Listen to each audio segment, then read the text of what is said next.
소통의 기초는 신뢰입니다. 신뢰. 우리 소통 그러면 말 잘하는 사람이라고 생각하는데 그렇지 않습니다. 네. 아무리 말을 잘해도 신뢰할 수 없으면 그 말을 잘 듣지 않습니다. 신뢰는 그래서 소통의 근본입니다. 소통의 가장 큰 장애물은 불신입니다. 불신. 서로 신뢰하지 못하면 불통하게 됩니다.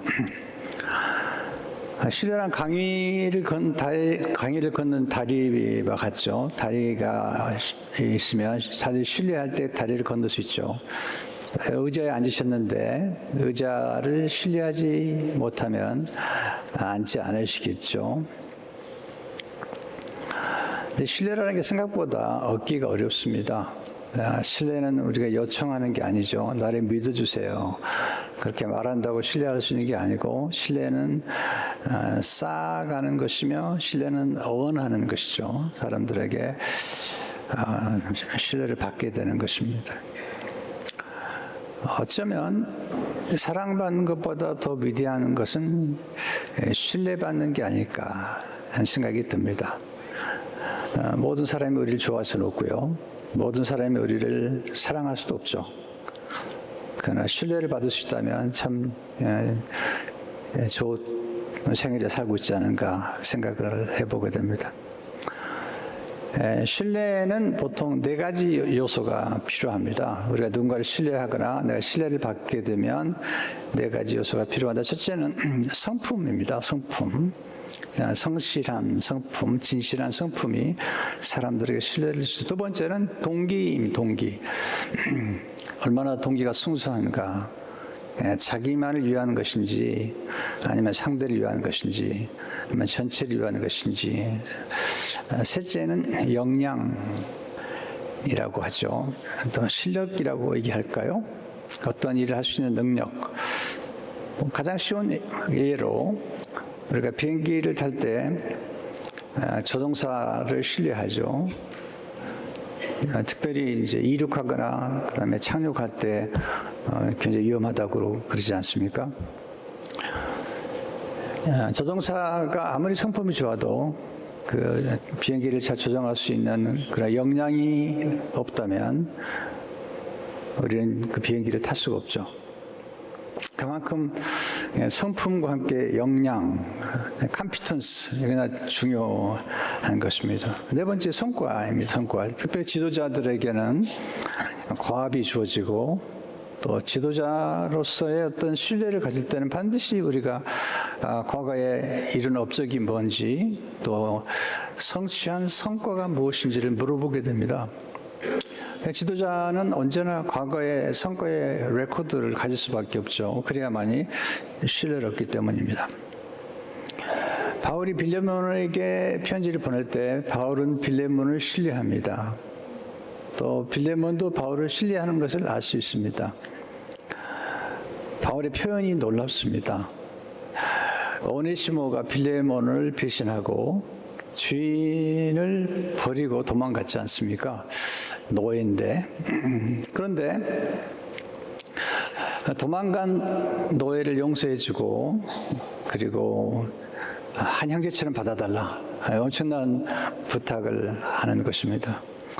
그런 부탁을 하면서 바울이 신뢰하고 있습니다. 빌레몬서 1장 21절에 보게 되면 나는 내가 순종할 것을 확신함으로 내게 썼노니 신뢰하고 있죠. 그 다음 말이 더 놀라운 말이죠. 내가 말한 것보다 더 행할 줄을 아노라. 정말 놀라운 신뢰관계인 것입니다. 바울이 어떻게 이렇게 신뢰를 얻게 되고 또 신뢰관계를 갖게 되었을까? 첫째로 하나님과 기도로 소통할 때 사람과 잘 소통할 수 있습니다. 마틴 루터가 하나님께 잘 말하는 사람은 사람에게도 잘 말할 수 있다. 출애굽기 보면 모세가 기도로 하나님을 설득하잖아요. 설득. 그러니까 기도도 하나님과 긴밀한 친교이면서도 또 설득이라고 볼 수도 있겠죠. 그러니까 하나님께 잘 말할 줄 아는 사람은 사람에게도 잘 말할 수 있다. 그래서 그가 기도하고 있다는 것을 빌레몬스에 쓰고 있죠. 4절에 보시면 내가 항상 내 하나님께 감사하고 기도할 때 너를 말하면, 바울은 먼저 하나님께 기도하고 편지를 쓰고 있습니다. 어떻게 기도하면 좋을까요? 첫째로 성령님 안에서 기도할 때 소통의 지혜를 받게 됩니다. 에베소 6장 18절을 보게 되면 모든 기도와 간구를 하되 항상 성령 안에서 기도하고 이를 위하여 깨어 구하기를 항상 힘쓰며 여러 성도를 위하여 구하라. 항상 성령 안에서 기도하고 힘쓰라. 성령님은 지혜와 총명의 영이세요. 그래서 성령께서 우리 가운데 역사하실 때 우리는 기도하는 가운데 지혜를 얻게 되고 지식을 얻게 되고 또는 모략과 재능을 얻게 됩니다. 그래서 기도가 정말 중요한 것입니다. 우리는 기도하게 되면 하나님께서 지혜를 주시는 것을 경험하고 또 명철을 주시기도 하고 영감을 주기도 합니다. 두 번째, 하나님께 기도할 때 사람의 마음을 움직여 주십니다. 성경을 자세히 보시면 하나님이 바로 왕의 마음을 강팍하게 하시기도 하고 또 어떤 사람의 마음을 이렇게 녹여주시기도 하는 것입니다. 잠언 21장 1절에 보게 되면 왕의 마음이 여호와의 손에 있음이 마치 본물과 같아서 그 임의로 인도하시느니라. 사람의 마음을 움직이시는 분은 하나님이시다는 겁니다. 허더스 테일러는 늘 기도함으로 하나님께서 사람의 마음을 움직여 주시도록 그런 기도한 사람이죠. 느헤미야가 예루살렘 성벽을 재건할 때 엄청난 과업을 위해서 기도하면서 그 과업에 도움이 되는 왕의 마음을 움직여 주시도록 기도하고 있습니다. 느헤미야 1장 11절을 보게 되면 주여 구하오니 오늘 종이 형통하여 이 사람 앞에서 은혜를 입게 하옵소서 하였나니 그때 내가 왕의 술관원이 되었느니라. 이 사람의 마음을 움직이는 그 기도를 드리는데 아닥사스다 왕의 마음을 움직여 주셔서 과업을 성취하게 됩니다. 셋째, 하나님께 기도할 때 소통에 필요한 말을 알려주십니다. 문제에 직면하거나 또 갈등이 생길 때 우리 기도하게 됩니다. 기도하게 되면 하나님께서 때에 맞는 말, 적합한 말, 딱 맞는 말을 우리에게 알려주시는 것입니다. 소통에서 가장 중요한 것은 적합한 말입니다. 적합한 말. 그래서 기도할 때 경우에 합당한 말.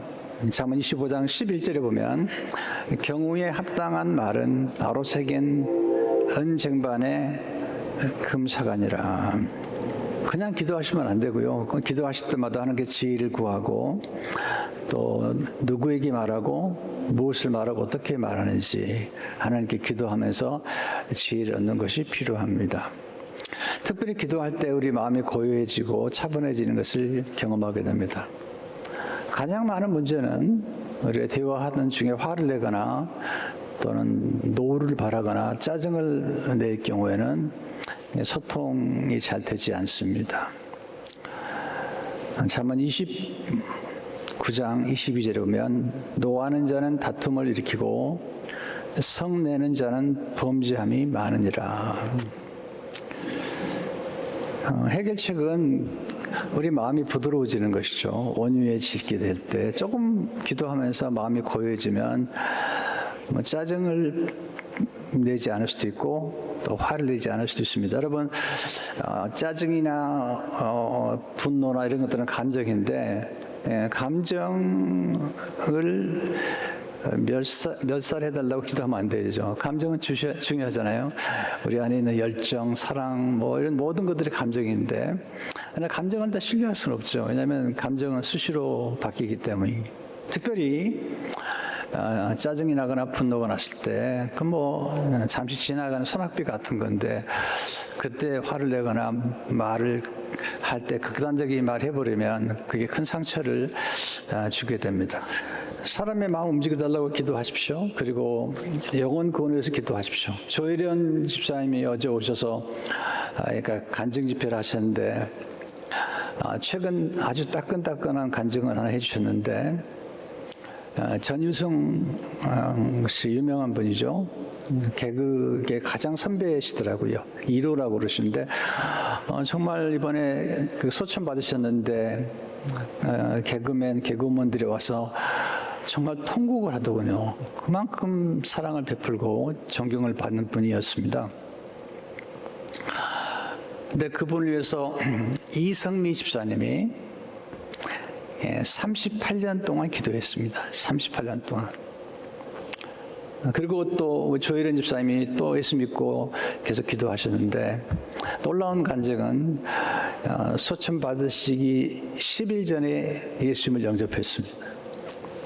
그리고 기독교 장으로 장례를 치렀습니다. 그러면서 조혜련 집사님이 고백과 찬양이 기도는 죽지 않습니다. 기도는 땅에 떨어지지 않습니다. 기도는 반드시 응답됩니다. 놀라운 간증이었습니다. 두 번째 칭찬은 사람의 마음을 열어주는 소통의 예술입니다. 바울은 빌레몬에게 오네시모를 받아달라는 그런 부탁을 하기 전에 그가 가지고 있는 지금 문제를 얘기하기 전에 먼저 칭찬을 하고 있습니다. 칭찬이란 뭐죠? 칭찬은 잘하고 있는 것을 잘한다고 말해주는 것입니다. 바울은 빌레몬이 잘하고 있는 것, 좋은 점들을 칭찬하고 있습니다. 5절에 보시면 주 예수와 및 모든 성도에 대한 내 사랑과 믿음이 있음을 들으면 최고의 칭찬이죠. 예수님을 향한 사랑과 믿음, 그리고 성도를 향한 사랑과 믿음을 칭찬하는 거. 예수 믿는 사람으로서는 최고의 칭찬이죠. 이 칭찬을 들은 빌레몬이 얼마나 좋았을까 하는 생각을 하게 됩니다. 그럼 칭찬을 위한 소통 예술은 뭘까? 첫째, 소통 예술은 구체적인 칭찬에 있습니다. 우리는 칭찬을 들으면 마음을 열게 되고요. 또 마음이 움직이게 됩니다. 근데 칭찬을 할 때는 꼭 기억할 것은 구체적인 칭찬이 사람에게 감동을 줍니다. 어떤 점이 좋은지, 또 어떤 점을 잘했는지, 어떤 점 때문에 감동을 받았는지 구체적으로 칭찬을 해주면 그 칭찬이 효과를 발휘하게 됩니다. 7절에 보시면 형제여 성도의 마음이 너로 말미암아 평안함을 얻었으니 내가 너의 사랑으로 많은 기쁨과 위로를 받았노라. 굉장히 칭찬이죠. 구체적으로 성도들의 마음이 너 때문에 평안, 리프레시라는 말을 썼어요. 얻었는데 나도 기쁨과 위로를 받았다라고 구체적으로 표현을 하고 있습니다. 둘째, 소통 예술은 사적인 칭찬과 공적인 칭찬의 조화에 있습니다. 저를 포함해서 많은 사람들은 칭찬을 잘 받아들이지 못합니다. 칭찬하면 농담하지 마세요. 왜 거짓말을 하세요? 이런 표현을 많이 들어요. 우리가 수용을 못해요. 수용을. 사실 칭찬을 들을 때 나갔지 않아서 그래요. 근데 야단을 맞으면 나갔기 때문에 빨리 받아들여요. 지적질을 받거나 비판과 비난을 들으면 나갔으니까. 그러니까 그냥 받아들이죠. 근데 칭찬을 들으면 받아들이기 좀 어렵잖아요. 칭찬을 들으면 나가지 않거든요. 그래서 칭찬은 진지해야 되고 반복돼야 됩니다. 바울이 빌레몬에게 개인적으로 칭찬하지만 사실은 이 편지가 공개적으로 읽게 될 것을 알고 있는 거죠. 빌립보서 1장 2절에 보시면 내 집에 있는 교회에 편지하노니, 빌립보에 보낸 사적인 편지지만 이 편지를 그 가정 교회 안에 모든 신자들이 읽게 될 것을 알고 있는 것입니다. 세 번째, 감사하고 칭찬하고 격려하는 훈련을 통해서 소통의 기술을 연마하십시오. 바울은 기도를 통해서 감사를 표현하잖아요. 자, 4절에 보시면 내가 항상 내 하나님께 감사하고 기도할 때 너를 말하면, 저는요, 이 항상이라는 단어가 좀 중요하다고 생각해요. 이것은 항상이라는 단어 속에는요, 항상심 속에는 향상심이 들어가 있습니다. 우리가 항상 뭔가를 반복하면 향상하게 돼 있어요. 근데 우리가 항상 하지 않기 때문에 향상되지 않거든요. 감사는 소통의 지혜잖아요. 감사는 받은 것을 받았다고 말하는 것입니다. 바울의 감사 기도나 감사는 일회성이 아닙니다. 칭찬도 일회성이 아닙니다. 감사와 칭찬과 격려는 반복돼야 됩니다. 왜냐하면 어려운 일이기 때문에 그래요. 여러분, 가장 쉬운 것은 비난과 비판과 정죄와 조언입니다. 조언.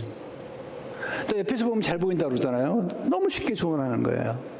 우린 내 정의 중독에 빠졌잖아요. 자기는 옳고 남은 다 틀렸다는 것입니다. 가장 어려운 것은 감사하고 칭찬하고 격려하는 것입니다. 배우고 익혀야만 됩니다. 에릭 프롬이 쓴 사랑의 기술이라는 책이 있는데요. 제가 좋아하는 책이고 또 자주 방문하는 책 중에 하나입니다. 조금 책이 좀 어렵긴 하지만 그러나 정말 좋은 책이라고 생각이 돼요. 성숙한 사랑에 대해서 설명해 주는 에릭 프롬. 사회 심리학자이기도 하지만 제가 좋아하는 그런 작가 중에 한 사람이죠. 그분이 사랑 얘기를 하면서 기가 막힌 얘기를 해요. 근데 정말 우리가 누구나 이해하는 얘기를 하는 거죠. 이렇게 얘기합니다. 두 사람이 친숙해질수록 친밀감과 기적적인 면은 점점 줄어들다가 마침내 적대감, 실망감, 권태가 생겨나며 최초의 흥분의 잔재마저도 찾아보기 어렵게 된다. 와우. 친숙할수록 아주 너무 황홀하게 사랑을 느낀 사람일수록 나중에는 적대감, 실망감, 권태, 흥분의 잔재마저도 쳐다보기 어렵다. 근데 그 다음에 또 엄청난 일을 하죠. 사랑처럼 엄청난 희망과 기대 속에서 시작되었다가 반드시 실패로 끝나고 마는 활동이나 사업은 쳐다보기 어려울 것이다. 맞는 것 같아요. 정말 맞는 것 같아요. 네. 지금 미국뿐만 아니라 전 세계적으로 결혼해서 그 다음에 헤어질 확률이 40에서 50입니다. 그리고 재혼해서 또 헤어질 확률은 75%입니다. 그럼 왜 75% 늘어나는가? 왜냐하면 실패했던 과거의 경험을 반복하기 때문이죠.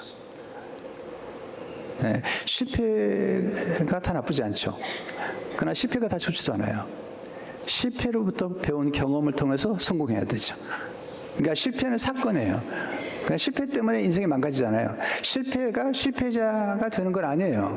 그러나 실패로부터 경험한 것을 배울 수만 있다면, 또 성공으로부터 배울 수만 있다면 그건 지속적으로 우리가 성공할 수 있는 것입니다.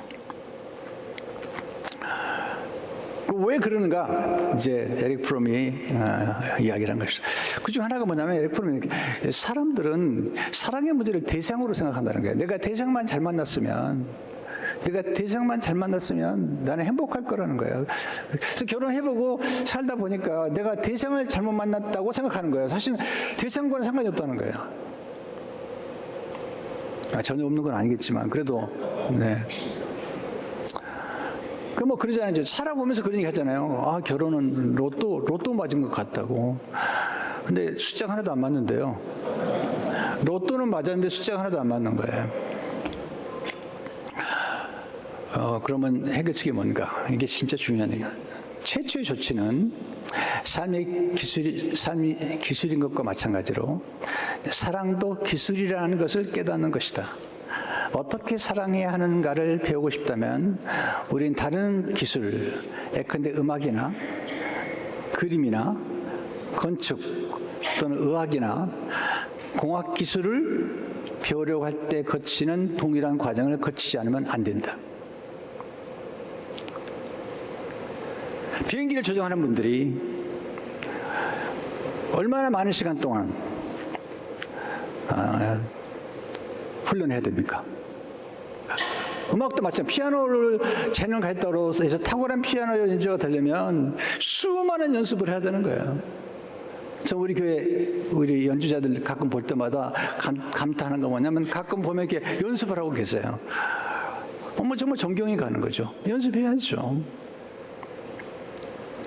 근데 왜 우리는 사랑을 연습해야 되고 훈련해야 되고 그리고 개발해야 될 거라고 생각하지 않은 것일까요?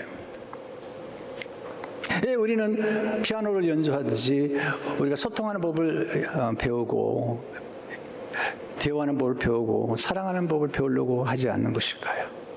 왜 당연하게 된다고 생각하세요? 여러분, 사랑이라는 것은 인간의 사랑은 본성적인 게 아닙니다. 미워하는 것, 남을 정죄하는 것은 본성적이에요. 아담의 죄 때문에. 그러나 인내하고 상대방을 존중하고 상대방을 배려하고 상대방을 희생하는 이런 모든 사랑들은 비본성적이에요. 그것은 하나님께로부터 온 거기 때문에 본성적인 것은 우리가 세미나 할 필요 없어요. 배울 필요도 없어요. 훈련할 필요도 없어요. 여러분 누군가를 미워하기 위해서 세미나에 참석한 분 계세요? 없어요. 그러나 용서하려면 배워야 돼요. 훈련을 받아야 돼요. 사랑도 마찬가지죠. 정말 성숙한 사랑을 하려면 훈련해야 되고 연습해야 되는 것입니다. 제가 결혼하면서 가장 쉽지만 어려운 단어가 있는데요. 그건 사랑해요. 사랑합니다라는 단어예요. 제 아내에게 이 한마디 하는 게 얼마나 어려운지 몰라요. 연습도 많이 해야 되고요. 그 다음에 한마디 하고는 쑥스러워가지고 어떻게 할지 몰라요. 연습해야 되거든요. 제가 지금도 기억이 나는데 한 번은 제가 사랑해요. 부모님과 좀 관계가 안 좋은 분들이 많잖아요. 꽤 있잖아요. 그래서 소통도 안 하고 전화도 안 드리고 그래서 그러지 말고 정말 받은 애가 크지 않냐고 사랑한다고 고백하라고 그랬더니 한 분이 정말로 제 얘기를 듣고요. 한국에 계신 어머니께 연락을 드렸습니다. 그래서 어머니 그리고는 사랑해요. 그랬더니 긴 침묵이 흘렀어요. 어머니가 너무 놀란 거예요. 왜? 못 들어본 얘기를 들었어요. 너무 어머니가 강비역을 하셨어요. 사실 돈 드는 것도 아닌데 우린 그 말 한마디 하는 게 너무 어렵잖아요. 마지막으로 소통은 함께 공유한 목표가 있을 때 더욱더 효과적이죠. 바울이 디모데에게 우리는 같은 목표를 가진 사람이다. 6절이죠. 이로써 내 믿음의 교제가 우리 가운데 있는 선을 알게 하고 그리스도께 이르도록 역사하느니라. 이 교제란 말이 놀라운 거예요. 이게 코이노니란 말인데요. 이 교제는 보통 교제가 아니고 파트너십. 함께 교제하면서 힘을 얻고 목표를 이루어가는 건데 우리 믿음의 교제를 통해서 우리가 선한 일을 도모하고 있지 않느냐. 이런 제의를 하는 거죠. 믿음의 교제를 하면요 힘을 얻게 됩니다. 우리 교회 안에서도 믿음의 교제를 하게 되면 힘을 얻잖아요. 여기서 힘을 얻는다는 말이 헬라어의 에네르기아인데 여기서 에너지가 나왔습니다. 그러니까 우리가 누구랑 좋은 분과 만나서 교제하잖아요. 친구들과 만나서 교제하고 그럴 때 굉장히 놀라운 일인데요. 어떤 좋은 목표를 가지고 선교를 하죠. 전도를 하죠. 교회 봉사 이런 일의 목표를 가지고 함께 교제하게 되면 굉장한 에너지를 얻게 되죠. 공동 번역은 좀 번역이 좀 더 우리가 이해하기 쉽게 됐는데요. 믿음을 통한 우리의 교제가 힘이 되어서 그리스도의 믿음으로 말미암는 우리의 축복이 얼마나 큰지 알게 되기를 나는 빕니다. 믿음의 교제 나눌 힘을 얻어서 용서할 수도 있고 용납할 수도 있습니다. 여러분 소통의 기초가 되는 신뢰를 쌓는 기술을 배우고 있기십시오. 가끔 그런 말 듣잖아요. 사람 절대 믿지 말라. 근데 성경은 그렇게 얘기하지 않죠. 하나님처럼 믿으면 안 되지만 예수님도 사람들 신뢰하셨어요. 예수님 배신한 제자가 있었지만 예수님 신뢰하셨고 또 신뢰해야 되죠. 에머슨 이렇게 말하죠. 사람들을 신뢰하라. 그러면 그들은 당신에게 충실할 것이다. 사람들을 위대한 사람으로 대하라. 그러면 그들은 위대함을 보여줄 것이다. 프랭크 크레인은 이런 말을 했습니다. 지나치게 신뢰하면 속임을 당할 수 있지만 신뢰하지 않으면 고통 속에서 살게 될 것이다.